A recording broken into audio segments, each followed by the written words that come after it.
Welcome to yet another episode of React Roundup. I'm your host of the week, Thomas Alott. Hello! On the panel today, we have the OG, Charles Wood. OG, new author.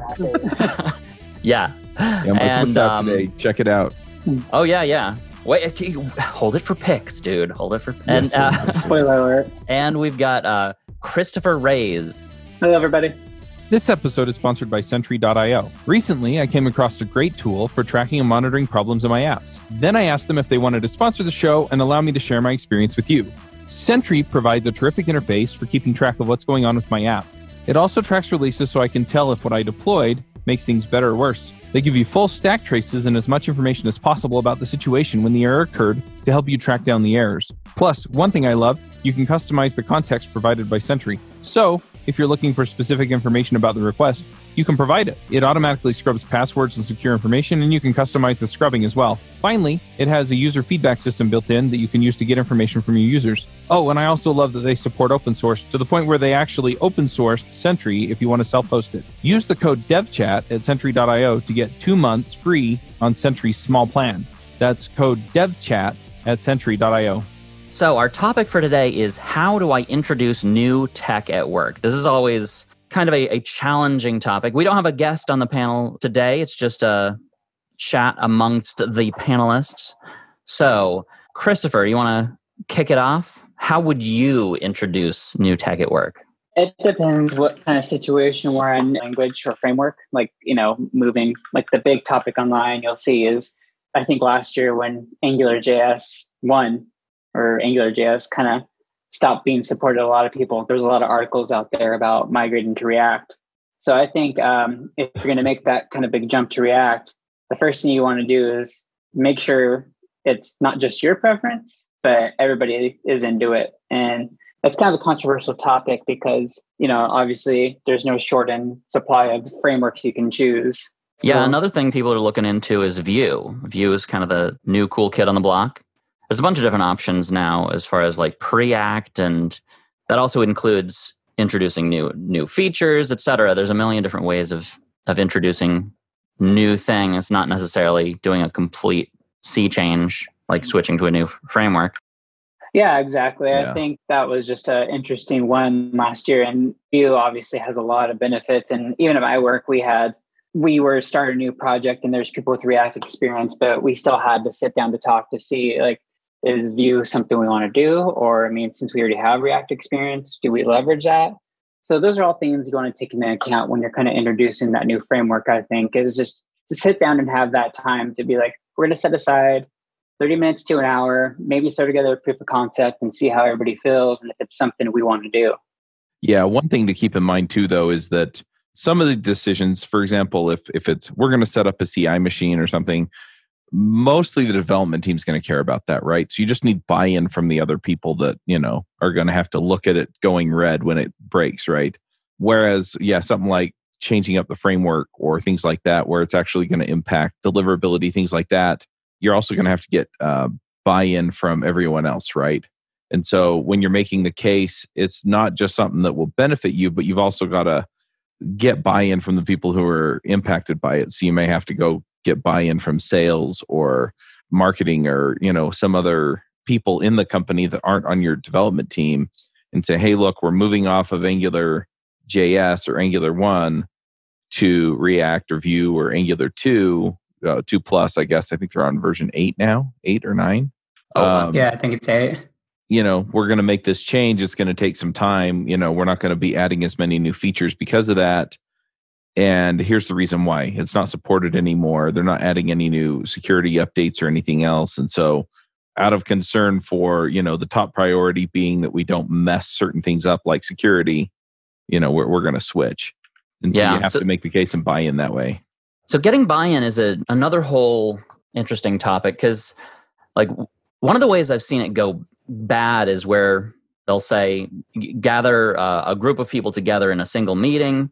And the goal is, okay, we're gonna look at it and make the decision in this meeting right now.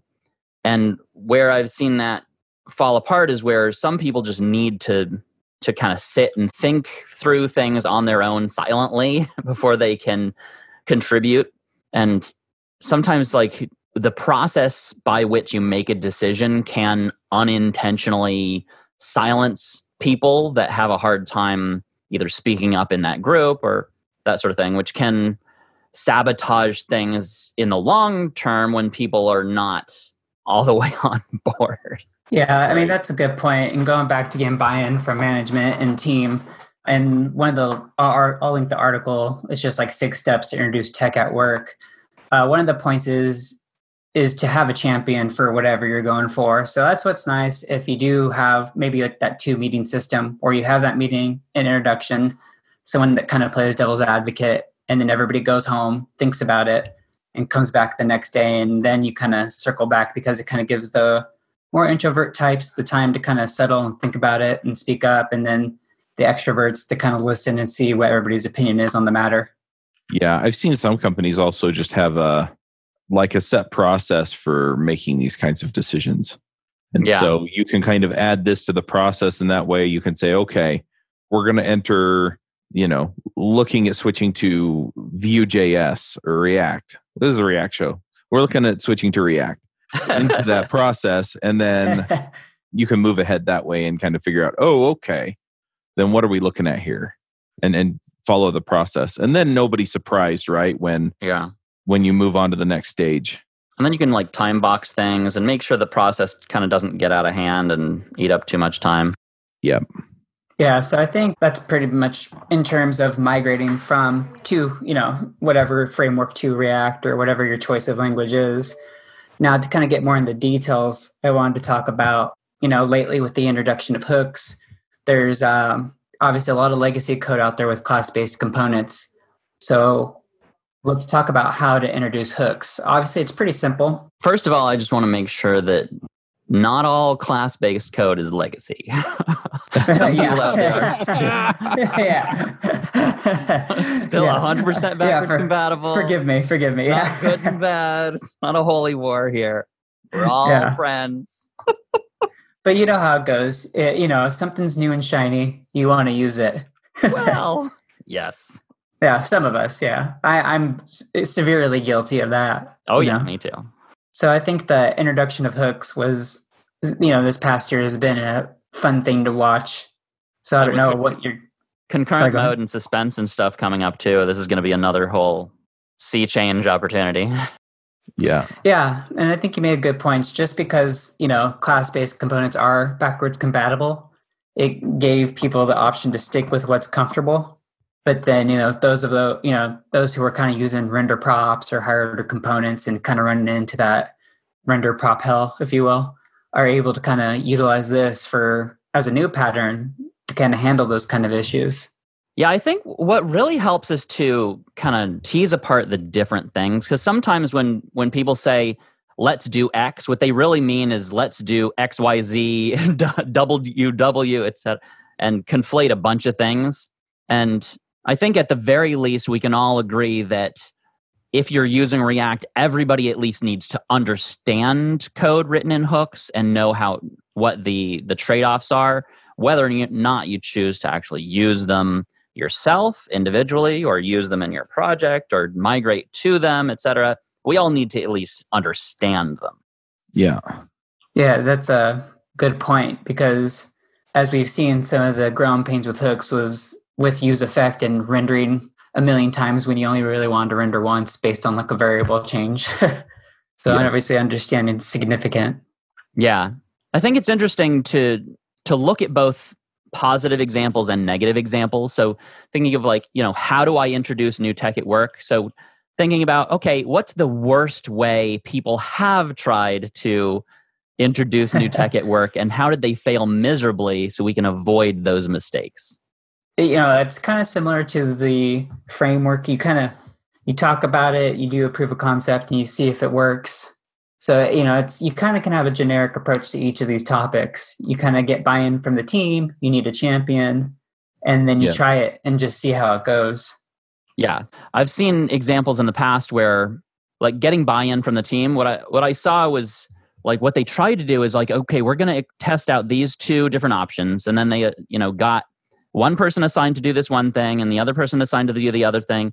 what they accidentally created was a revolutionary war, and it became like this technology was linked to this person and all the people that liked that person versus this person. Yeah. And then it wasn't about the technology anymore; it was just about the people. Yeah, I've run into that as well.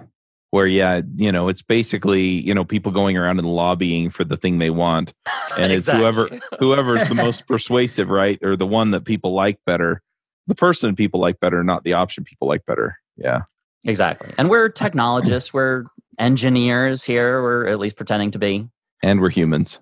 and we're humans. Sometimes it's easy to forget that we still are humans, and the tribalism and all that stuff is still quite alive in us. Yep. Yeah, I think you had a good point too. You almost need someone on your team that kind of bounces you out and is a little bit of a devil's advocate. So like I'm blessed enough to have someone on my team where a little bit more conservative. So it's like when something new comes out, I'm like, okay, let's learn this new thing and try it. And then, they'll be like, okay, well, let's think about it and fail at it 10 times and then see what's the best solution. You know what I mean? So I like. Yeah, so it's nice to have that balance. I've been, in each of my jobs, I've always had someone like that that's a little bit more tempered. So I think it's nice to know, like when you go in to learn anything, always look at the downsides of it as well, just so you understand all basics or all aspects of it. Yeah. Right. It also helps to I recently learned kind of my default patterns looking over my history. I'm the type of person that gets excited about the new and the shiny too much and overvalues the new and undervalues the old.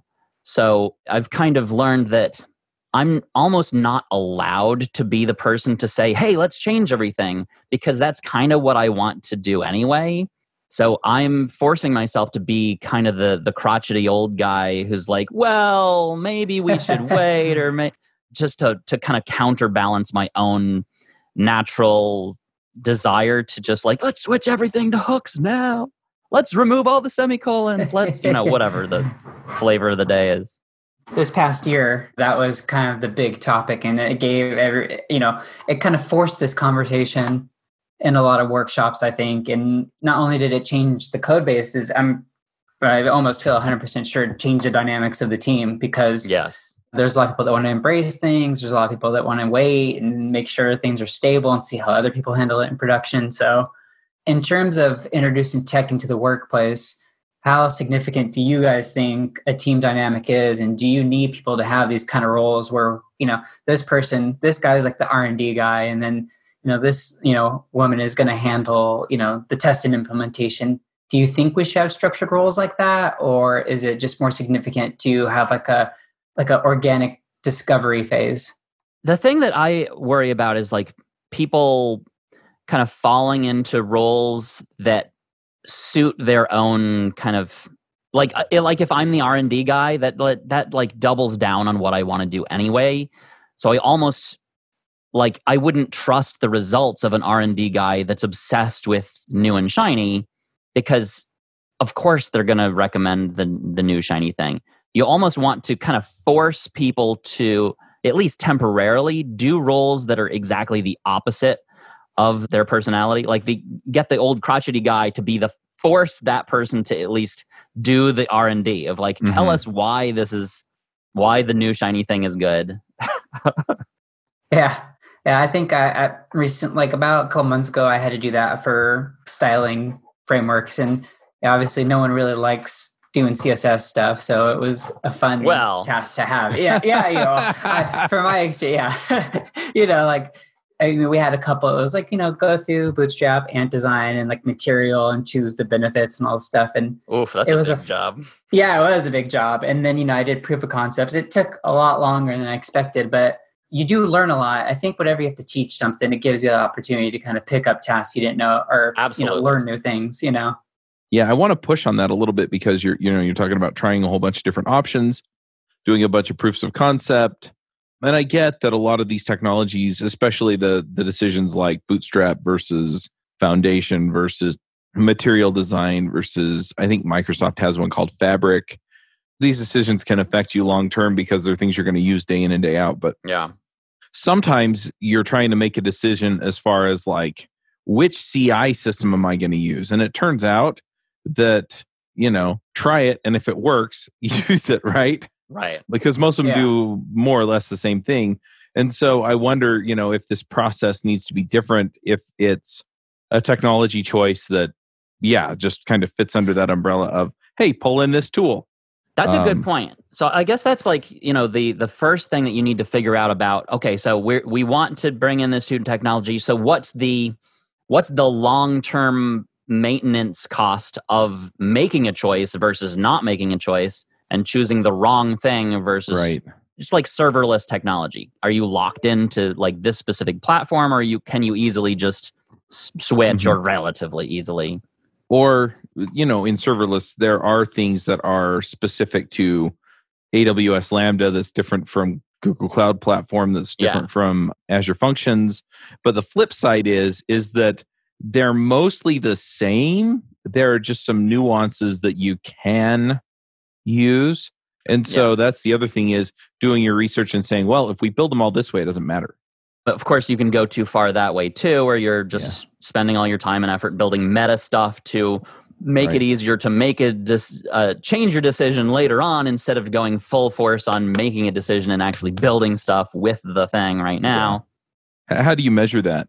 That's a good question. How do you measure it? I guess it really all depends on the details. Like if you're picking a platform like Vue versus React versus Angular, so much of that also goes into the people that you hire. Like I'm never going to go and like if they switch to Angular where I work, I'm no longer working there. Like I'm not going to just switch. Oh, I guess I'm going to use Angular now. No, I have a new job.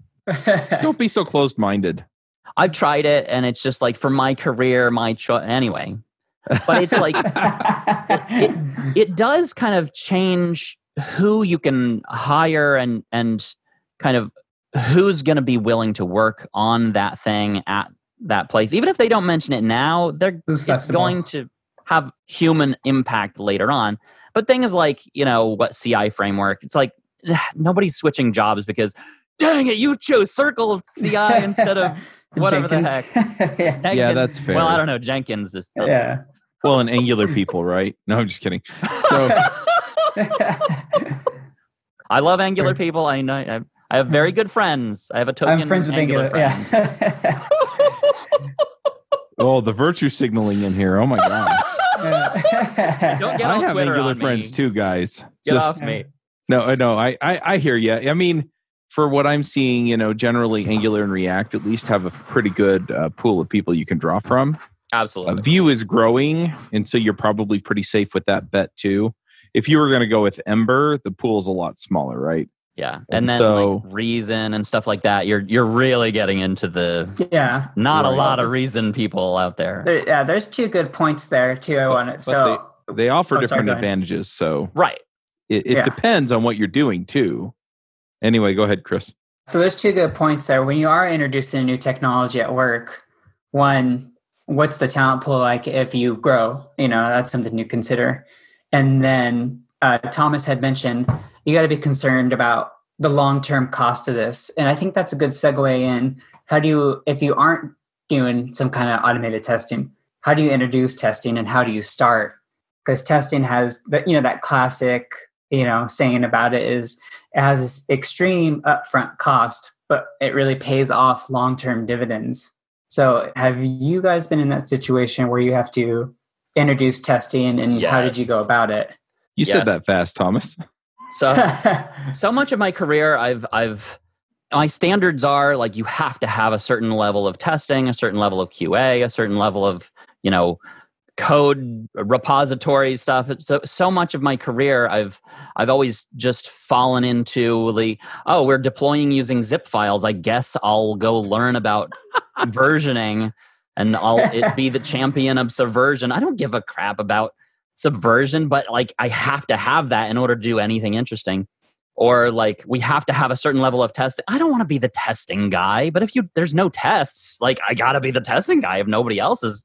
So yes, I've had the joy of introducing tests when there are no tests, and it was I had mixed results. Yeah, I've learned a lot. Many cautionary examples of how not to do it. So here's an example of how not to do it. Hey, everybody, you all suck. You are all terrible. I am better than you because we should do this thing differently. That's a great way to not win friends. Yeah. It's funny that you mentioned the testing guy. So, I had a job where I was a little bit newer and we weren't doing testing, and I had the opportunity to be the testing guy and champion it. And I was like, okay, I want to have a thing. But I chose testing, which might have been a bad idea. But we had that idea where we went through the process. We tried proof of concepts. We introduced it. Half the people liked it. The other half hated it. And so we just pushed it and, went for it. And I feel like, again, is that upfront process was painful. People were angry, got some mean looks. But I think it kind of relieved anxiety. And when deployment day came, that piece was there, knowing like, hey, all our tests are passing. We might be okay. But you never know. But in terms of introducing testing, it is that it's not a risk, I want to say, but you don't get that instant gratification. Yeah. Yeah, one thing that I'll throw in here, because I've been in this position before. Yeah, I can't remember which place it was, but I was in one place where, they didn't do testing, and they were kind of hostile to it when I brought it up, because it was like, well, what's wrong with the code writing? And I'm like, you think you're better than me? Yeah, that's kind of the way it came across. And, my response was more or less, no, but I get a little nervous when I think about what you know that he doesn't know, and what he knows that he doesn't know, and what he knows that she doesn't know. And so when you build something in, you're making assumptions that none of the rest of us are aware of. And so there's going to be some overlap that doesn't get handled well. Anyway, so I kind of talked him around to at least going, well, I guess that makes sense, but I still don't want to do it. And then the way that I pushed from there was essentially, well, let's just try it. Let's try writing tests on all of our new stuff for a month, because I knew that we were going to deploy at least twice there. And then we can kind of go back and kind of do like an agile retrospective. But I just kind of pitched it as, then we can sit down and talk about what worked and what didn't. And it helps to use regular human speech sometimes. Yeah.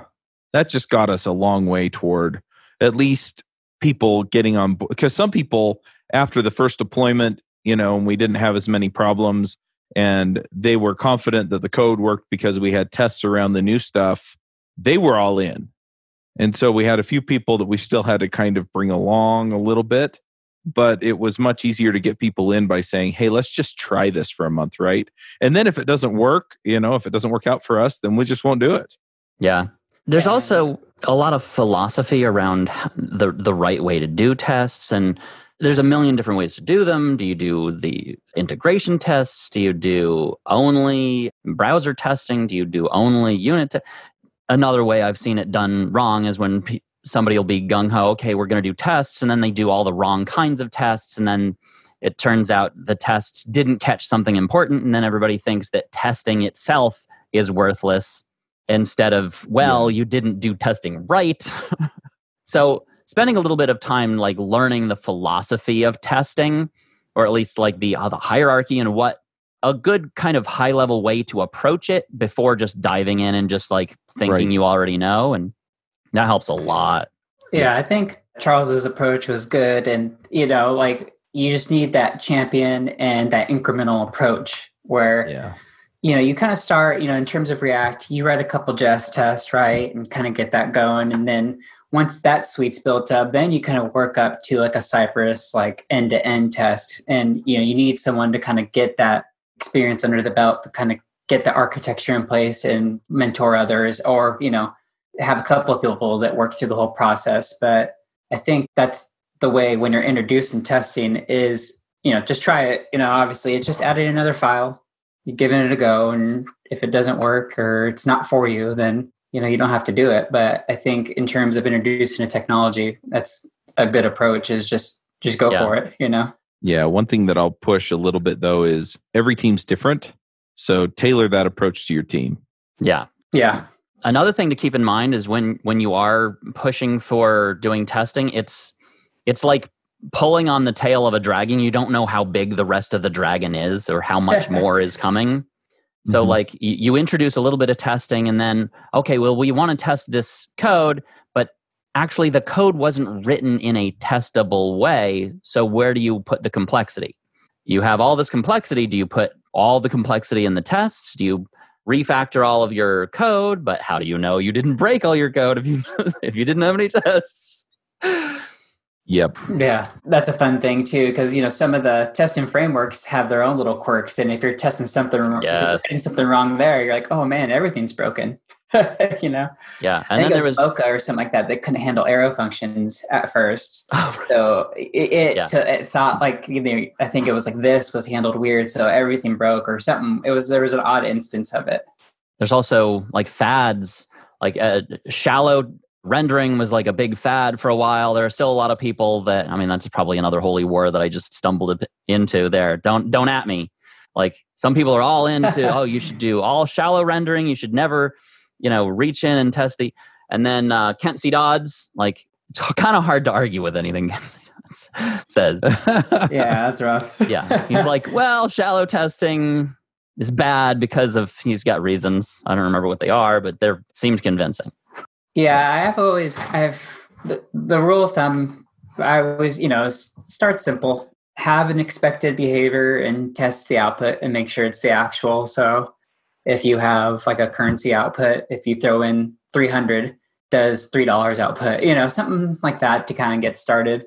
The integration testing and end-to-end testing, those are a little bit more difficult, but there's some really good guides out there that will kind of help you take those first steps. But I'm a big believer in that incremental approach where just start with the unit testing is always a safe bet. Yeah. As far as me personally, I've kind of Ruby on Rails got me down the rabbit hole of testing and test-driven development as well.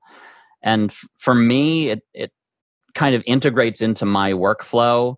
If I can get the flow right where I'm kind of describing what I want as the test and then building something as the implementation of that test, I can just get into such a rhythm that my personal productivity just shoots through the sky.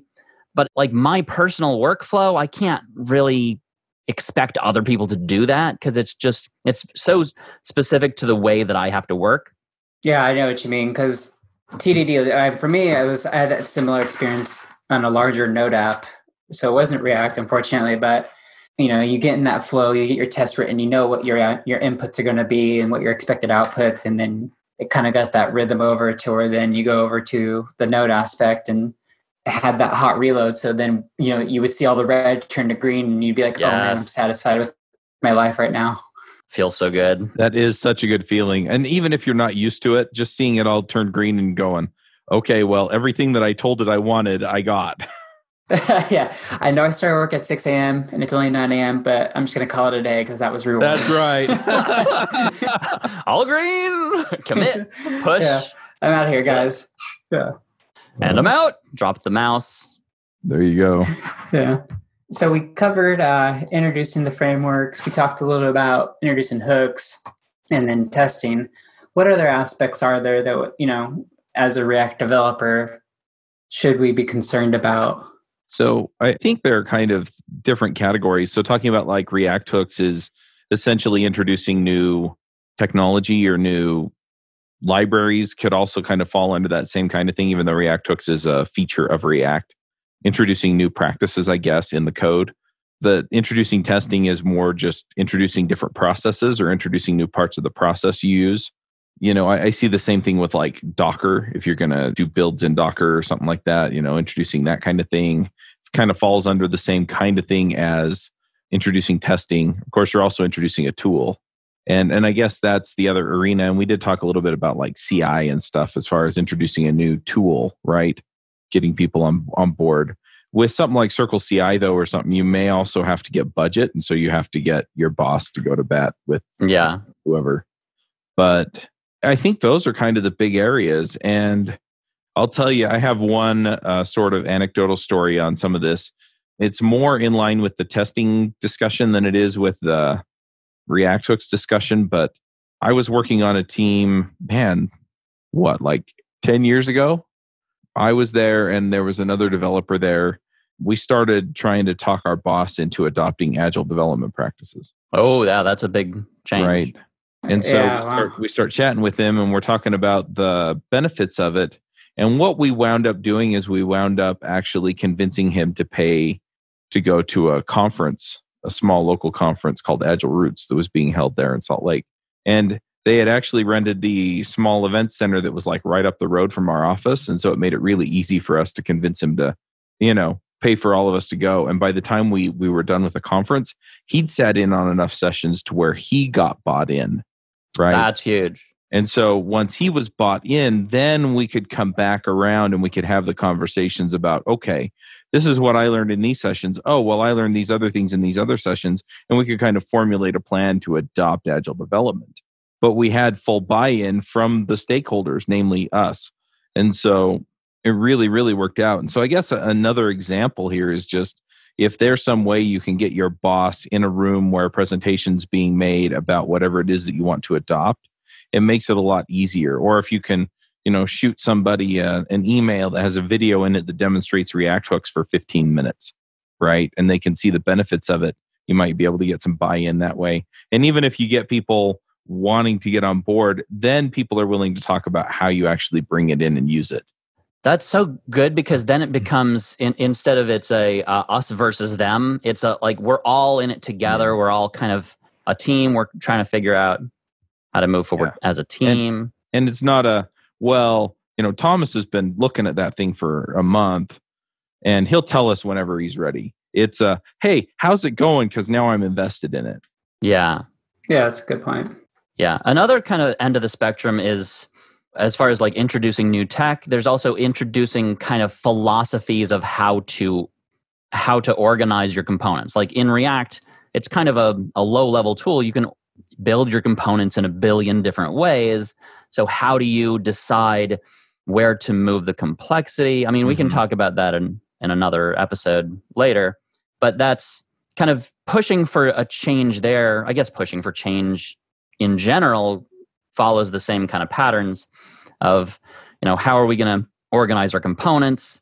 Are we going to have dumb components? Or are they all going to use Redux Connect? Or how are we going to handle internationalization? Are we going to push that down to the Leaf component nodes? Or are we going to have some kind of controller layer in the middle? There's no real, of the official React way to do this stuff. Yeah, that's a good point because, again, and you're just trying to get that buy-in from a team, even like what pattern are we going to follow for code sharing? Are we going to do render props? Are we going to do higher order components? No. So it's all, So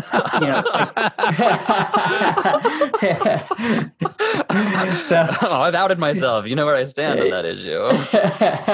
So that's what's interesting is, like I said earlier, there's a pattern you can follow for introducing things. And a lot of it has to do with collaboration and getting buy-in from your team.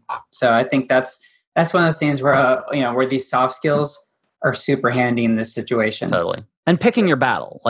I'll use higher order components if that's what everybody thinks is best.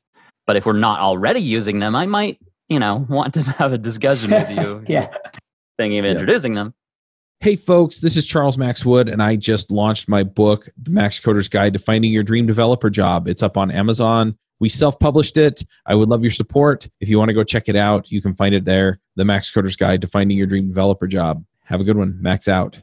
All right. Well, we kind of need to get some picks in because we were going to try and squeeze in another episode today. So let's go ahead and do picks. This great new book, if you could... Yeah, it's by some dude, some Max dude or something.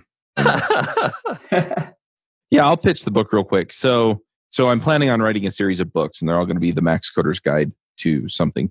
This one's the Max Coder's Guide to Finding Your Dream Developer Job, and you can pick it up on Amazon. It's $2.99 on Amazon.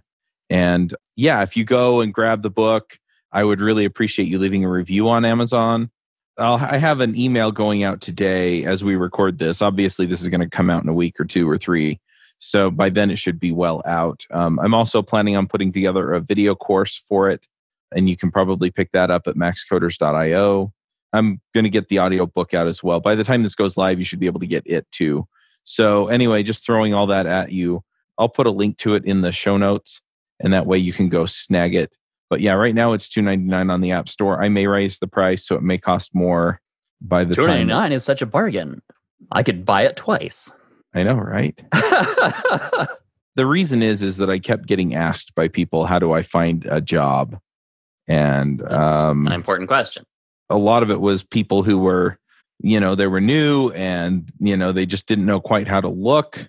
And then there were a bunch of other people that were, they were in a job they didn't like. Usually it was their first job. And there was some aspect of the job that they didn't like. So they didn't have growth opportunities or this or that or the other, right? And so anyway, I coached probably like a dozen or so people using this process, and pretty much all of them were able to find jobs that paid them more and gave them more of what they wanted from the job. That's huge. And so I was like, I'm going to write this down, because a lot of them were just out there putting their resume out there over and over and over again and weren't getting the results. So yeah, so that's kind of the deal there. So if you want to go pick up the book, I would appreciate it. There is a link in the front to get on the list for announcements, as far as I'm working on some worksheets that I plan to add into the book, but you can get those worksheets by joining the list, and then you'll get notified when the audiobook is available as well. So yeah, awesome. That's pretty much it. Christopher, your turn. Yeah, that's good. I'm going to choose this blog on LogRocket, LogRocket. And the title is Practical React Hooks, How to Refactor Your App to Use Hooks. And it's a really good in-depth article. It's about 15 minutes. So if you're reading, 3-minute medium ones, it is a little bit of a trek, but it's worth it. It's got some really cool GIFs in there where it actually shows the transformation from a class-based component into a hook. And, they go through the whys and good and bad. And it's just a really good, informative article. So that's what I'm going to choose today. Very nice. So my pick of the day is the updated Teachable Machine by Google. It's an online website where you can learn to do machine learning and stuff without learning any code. You can just get started. It's something that you can give to like a kid, and they can start noodling around with it and starting to develop an intuitive understanding of the power and capabilities and limitations of machine learning through play, which is a very valuable and fast way to learn things on a deep level. I highly recommend everybody noodle around with it, because AI is the future. We're actually starting an Adventures in Machine Learning podcast. So, ooh. Oh, wow. We'll have to get somebody on to talk about that. Yeah, totally. Really cool. Subscribed. Yep. It'll probably come out around the beginning of the year. So Which year? 2020. Oh. Future is now. we have another podcast that I'm collaborating with, rather well-known company as well. And we're working on putting together a joint announcement. So I'm not going to announce it here yet. But Ooh, exciting. Yeah. Spoiler. Yeah. So keep an eye out for that too. Join the mailing list and you'll find out when they go live. How's that? Oh, there's a mailing list? Yeah, go to devchat.tv, scroll down to the footer, just put your email address in. Okay, devchat.tv, you say? Yeah. Okay. All right. And that does it for another episode of React Roundup. Talk to you. Thanks out, everybody. See you guys later. Bye, everybody. Bandwidth for this segment is provided by CacheFly, the world's fastest CDN. Deliver your content fast with CacheFly. Visit CACHEFLY.com to learn more.